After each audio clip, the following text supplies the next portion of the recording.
సముద్రంలో చేపల వేట అర్ధరాత్రితో ఆగిపోయింది. ఏపీ తీర ప్రాంతాల్లో చేపల వేట నిషేధానికి గంట మోగింది. కేంద్ర ప్రభుత్వం ఆదేశాల మేరకు తూర్పు తీరంలో నిన్న అర్ధరాత్రి నుంచి చేపల వేటకు విరామం ప్రకటించారు. జూన్ 15 వరకు 61 రోజుల పాటు ఇది కొనసాగబోతుంది. ఇదే అంశానికి సంబంధించిన పూర్తి అప్డేట్స్ మా కరెస్పాండెంట్ సతీష్ అందిస్తారు. సతీష్,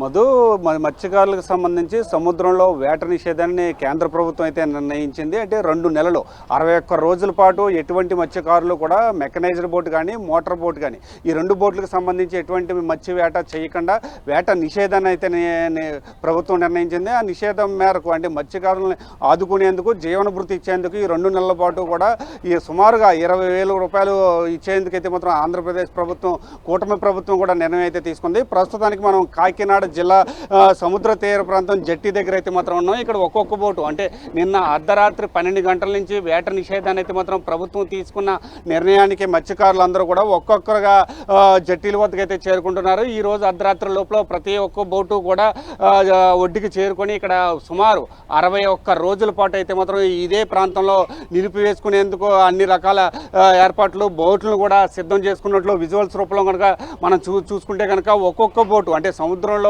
వేటకు వెళ్ళి తిరిగి వస్తున్న ఒక్కొక్క బోటు అయితే మాత్రం చూసుకోవచ్చు. దీనికి సంబంధించి మనం చూసుకుంటే కనుక ఉమ్మడి తూర్పుగోదావరి జిల్లా వ్యాప్తంగా చూసుకుంటే కనుక 144 కిలోమీటర్ల సముద్ర తీర ప్రాంతం ఉంది.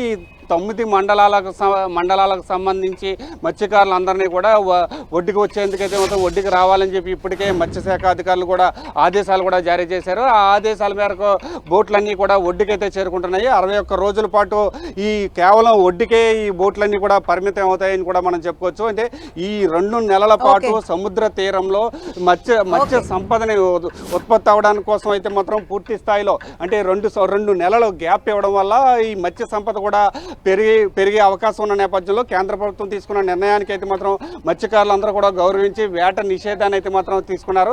దీనికి సంబంధించి ఈ ఆదేశాలను నిరాకరించి కనుక వేటకు వెళితే కనుక ఆ బోటుని సీజ్ చేయడం, ఆ లైసెన్స్ కూడా రద్దు చేసే పరిస్థితులు కూడా ఉన్నాయని చెప్పి మత్స్యకారులందరికీ కూడా ఆదేశాలు కూడా జారీ చేశారని కూడా మనం చెప్పుకోవచ్చు. Madhu, okay, thank you Satish.